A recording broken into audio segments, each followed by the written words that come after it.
Wait, should I introduce this first, or will we just start?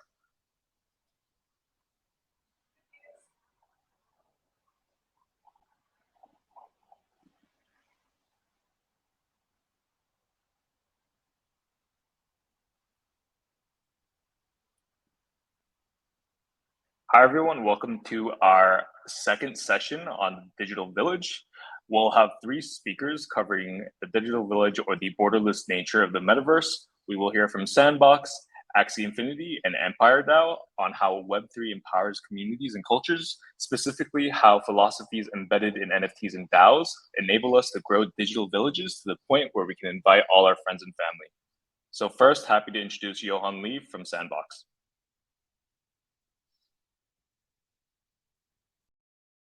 Session 2, the Digital Village. Now we have Yohan Lee from the Sandbox, and he's the Global Operations Managers.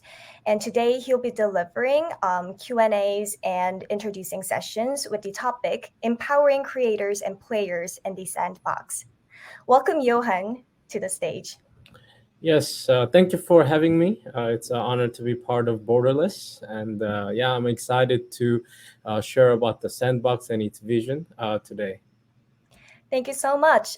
Do you have something that you want to introduce to our audience regarding the Sandbox and your speech topic?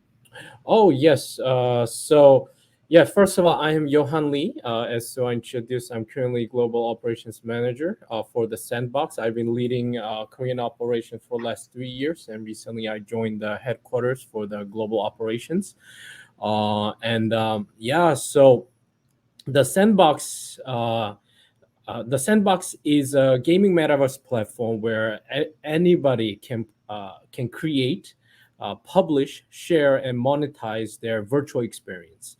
The very essence of this platform is really empowering the creators and players because we want to differentiate ourselves from legacy platforms where platforms take most of the revenues compared to the actual creators.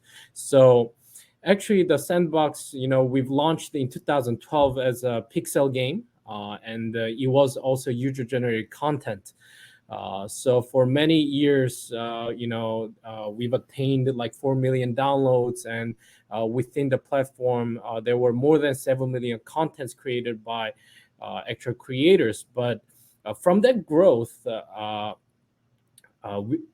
we weren't able to really share our success with the creators, even though they were the key contributors to the success of the game. So in 2017-18, with the first wave of NFT, we got a hint that maybe through NFT and blockchain, we'll be able to fully give ownership to the creators and players and really help them to get rewarded with all the contributions and time that they spend on our platform. So that is kind of the key direction that we've been taking. So we want creators to really unleash their imagination on our platform, and at the same time get a fair opportunity to really monetize their experience, and also really get a full ownership of all the content and IPs that they create. We see that, in 5-10 years, just like, 10 years ago, we didn't expect that so many amateurs, are so capable to create entertaining video contents. And now we see that through YouTube. But we believe that in 5-10 years now, anybody will be able to create gaming contents that anybody can enjoy. So we believe that is really possible through NFT. NFT meets user-generated content is a really message that we've been carrying for the last 3 years. Yes. So pretty much, Thank you Uh, so much. We see that mhm. the Sandbox provides a decentralized reward system to the creators, and full ownership is the key to its value proposition. Then, can you explain more about this contribution and reward system for creators in the Sandbox, how it's working, how people are getting benefits, and such? Uh, First of all, for last 2 years, NFT and P2E have been really key trends. In the crypto market, and not only in the crypto market, but I think globally also, he was able to uh, make some buzz, right?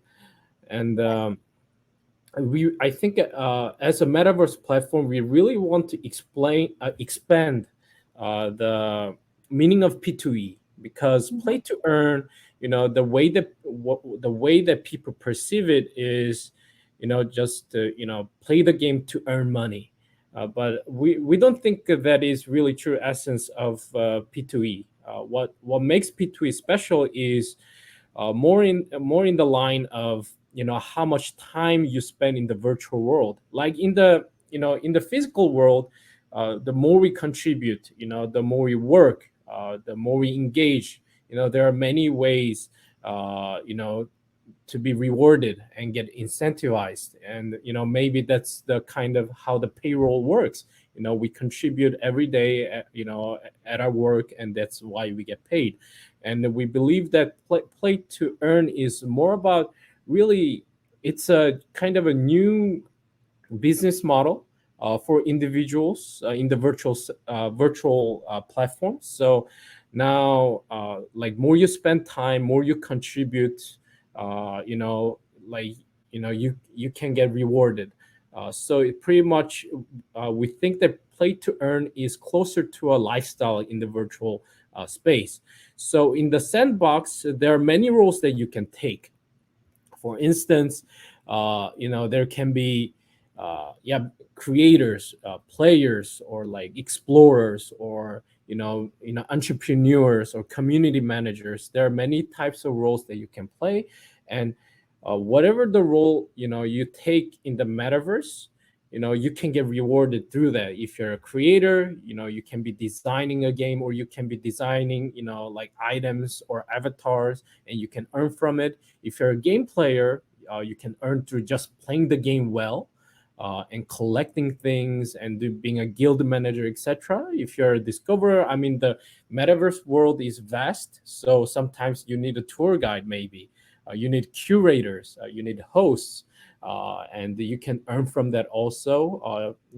Since NFTs provide ownership, and you're in full control of it. You can sell it if you want to, you can keep it if you want. So, like, landowners or NFT holders can create their own business model within the sandbox, which is already happening. There are certain projects that are already playing the role of, like, virtual real estate agent or NFT resellers. So that's also possible. So there are many ways for users to contribute and get rewarded, and the way that they get rewarded is through Sand, which is our utility token in the Sandbox metaverse. Other than that, I mean, you know, like, we've launched, like, alpha season 1 to, like, last year and earlier this year, and people were able to earn Sand just by completing those quests also. So there are many ways for users to contribute and get rewarded. Yeah, that's amazing. I love how the sandbox shifts the paradigm of P2E to a new lifestyle rather than just playing games. And I see that people can have really many roles, just like how they live in real life. Just one more specific question. What features make these sandboxes especially popular to metaverse creators compared to other metaverse platforms?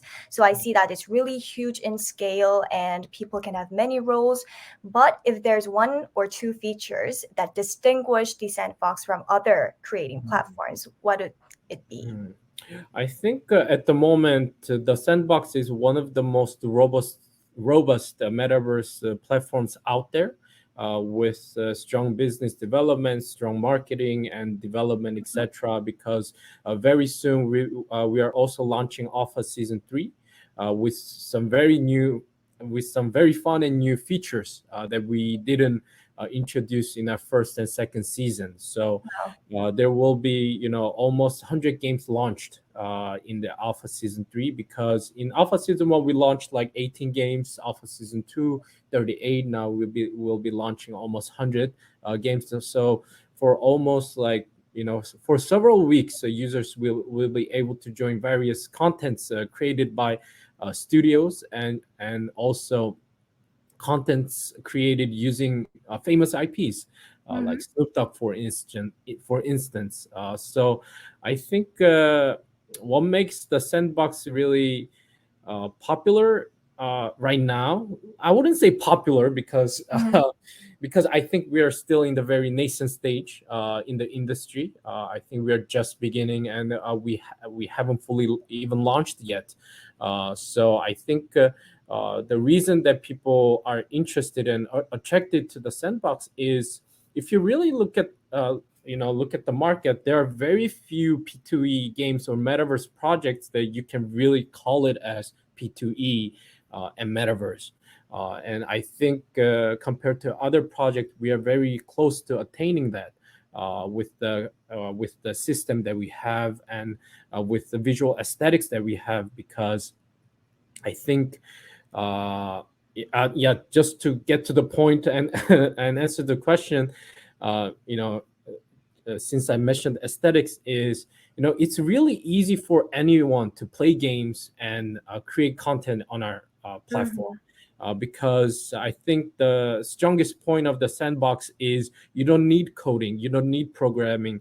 We provide free software where you can design and mint NFT that you want to use in the metaverse. Like, you can design your own avatar, you can design your own items, buildings, architectures, vehicles, etc. And you can collect, you can sell, you can trade them. And also you can use our game developing software, which you don't need coding.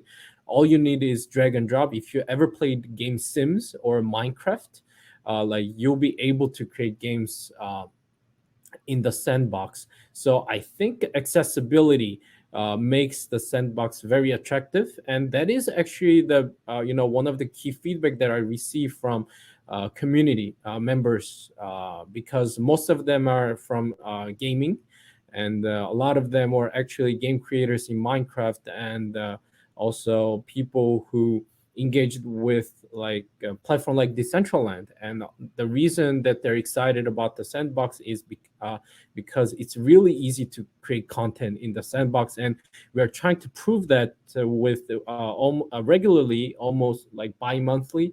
We are hosting a game jam. So for any community members, we give them 1 month to create a game using our tools. And these are just amateur gamers. These are not even studios or Wow. like professional gamers. But you can check in our YouTube channel. The quality of the game that they create using our tools are quite amazing. Yeah, So that's so interesting. Yeah, I can totally agree with your community members on how accessible it is. It's really quick and easy to use, but then you can have so many things doing at once. Um, you mentioned about how the Sandbox partners with a lot of different games and online communities. For instance, I saw that recently on your Medium that the Sandbox has partnered with Borderless and also Lotway mm, World, and just as you mentioned, um, it's also partnered with Snoop Dogg. So Sandbox partners with so many different communities and teams and companies. So are there any specific standards on how the Sandbox chooses its partners or expands its partnership world? oh, so I think at the moment, so yes, definitely recent, like, I think, I mean, we've been having a strong partnership from the very, very early stage, but Yes. I think the quality of our partnership has been improving. like tremendously. Like last year with the beginning of Pororo, like Adidas also joined, and like Snoop Dogg, and earlier this last week we also did NFT avatar sales for Steve Aoki. We have Walking Dead in Korea, like CJENM, Lotte World. Wow. Also, SM Entertainment, Cube Entertainment. We are talking with various entertainments also. Uh, so those entertainments, actually, we've announced the official partnership with with them earlier this year also.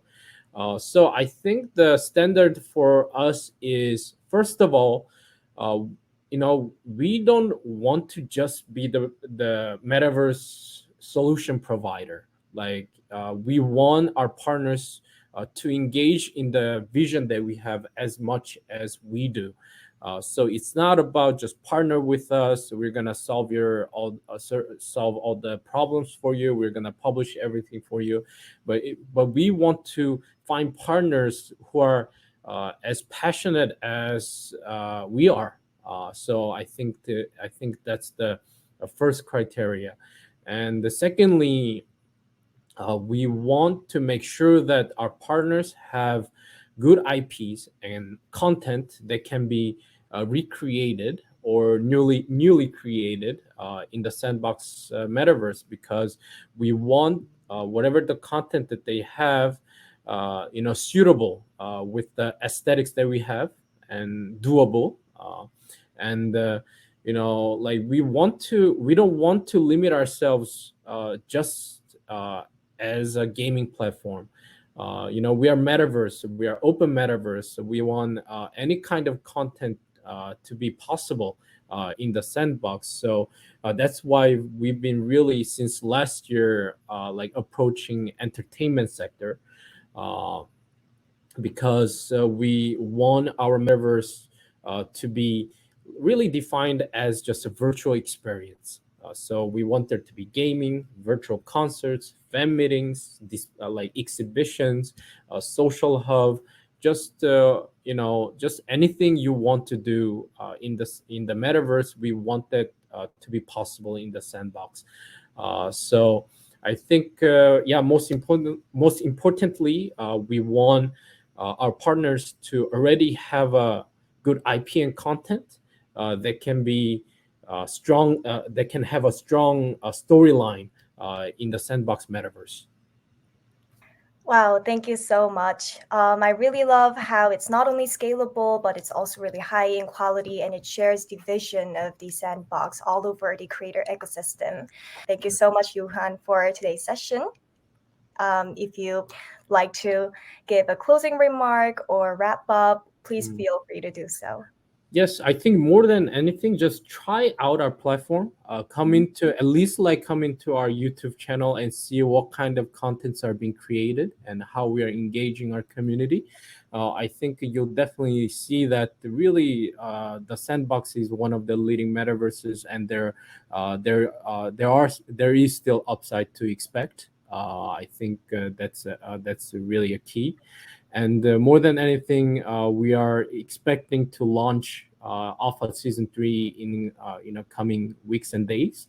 So please pay close attention to that, and please come and enjoy all the contents that will launch through this season, because we are launching a lot of games. A lot of studios worked hard to create these contents using our partners' IPs and their own IPs, and you'll really see how you really be able to see the tip of the iceberg of the Sandbox, and hopefully will be fully launched maybe later this year or next year.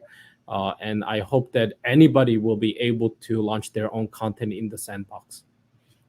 Thank you so much. So far, this was Johan Lee from the Sandbox, the Global Operations Manager, and I was Sua, the organizer of MetaSeoul. Thank you so much, everyone, for listening, and thank you so much, Johan, for the inspiring session. Thank you.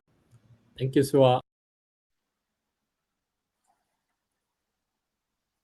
Thank you to Suha and Yohan for that awesome speech regarding Sandbox. I'm personally very excited for season 3. Next on stage, we'll have Jiho, Jeff Zerlin from Sky Mavis, the creators of Axie Infinity. So please join us for the next stage.